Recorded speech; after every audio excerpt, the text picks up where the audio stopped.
He is Mr. Tawqeer Akhtar. He runs Ideal Chemistry Center here in at Ramadan Road in Patna.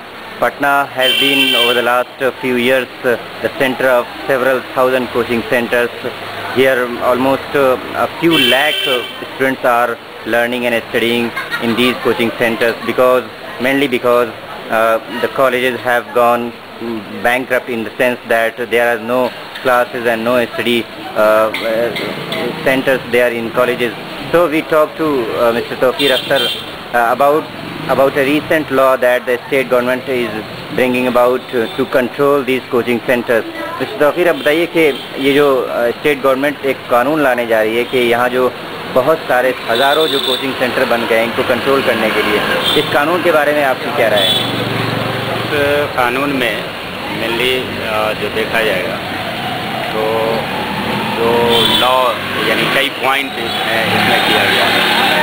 एक तो ये कि infrastructure के रूप में जो है वो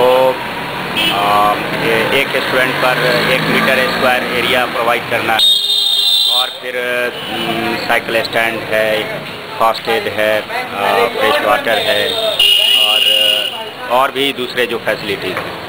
तो ये सब फैसिलिटी प्रोवाइड करने के लिए एक बहुत बड़े कैपिटलिस्ट की ज़रूरत पड़ेगी। और दूसरी बात ये कि ये पूरा प्लानिंग है कि ये जो कारपोरेट मीडिया जिसको बोलते हैं या इस्तेमारियत जिसको बोलते हैं, तो उसको लाने का ये प्रोग्राम चल रहा है। और इससे एक बिहार में स्पेशली जो वैसे गार्जियन या स्टूडेंट बाहर नहीं जा पाते थे, जैसे कोटा हुआ, दिल्ली हुआ, जहाँ 2 लाख 1.5 लाख रुपया एडमिशन कराने में लगता था, तो वो बच्चे, वो गार्जियन पटना में 15 से 20 हज़ार 12 हज़ार में पढ़ लिया करते थे।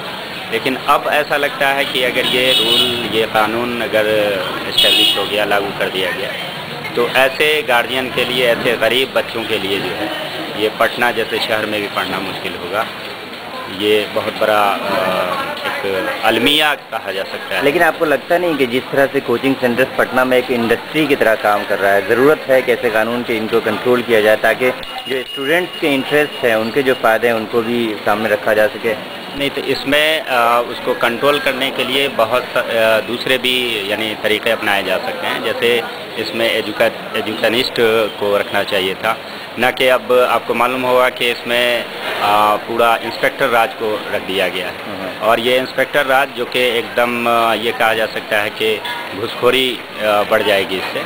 और जितने भी इंस्टीट्यूट है उसमें हम समझते हैं कि वो एक मंथली फिक्स कर दिया जाएगा कि आप इतना 1000 रुपया, इतना 1000 रुपया आपको दिया जाएगा। और कभी भी वो आके और अपने, जैसा कि बिहार में स्पेशली प्रशासन का और यानी पुलिस लोगों का जो एक गुंडा राज कहा जा सकता है कि वो कभी भी आके कुछ भी कह सकते हैं और पैसा ऐंठ सकते हैं, घूस ले सकते हैं। ये एक सवाल को मुझे बताइए, जवाब दीजिए कि आखिर जो सैलाब आ गया है कोचिंग सेंटर्स का पटना में, जो बुरी तरह से बच्चों को, गार्जियन को एक्सप्लॉइट कर रहे हैं, उनसे हज़ारों रुपए लेते हैं पढ़ाने के नाम पर, क्या आपको लगता है इसका मेन कारण क्या है, इसकी मेन वजह क्या है, क्यों ये सैलाब आया कोचिंग सेंटर्स का? असल है कि एक तो सैलाब ये कहा जा सकता है कि ज़्यादातर जो बेरोज़गारी का मामला है, एक तो ये। दूसरी चीज़ ये है कि इसकी ज़रूरत भी है।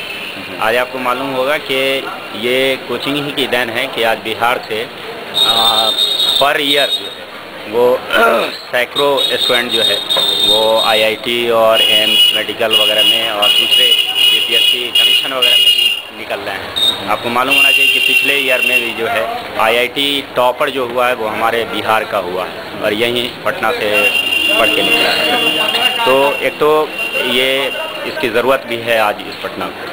दूसरी बात यह है कि जहाँ पैसा ऐंठने और कोर्स कंप्लीट करने का मामला नहीं है, उसके लिए किसी ऐसे एजुकेशनिस्ट को रख के और बाकायदा उसका एक टीम बनाना चाहिए, ना कि एक इंस्पेक्टर राज को देना चाहिए जो कि 100% वहाँ एक घुसखोरी और पैसा ऐंठने का मामला हो।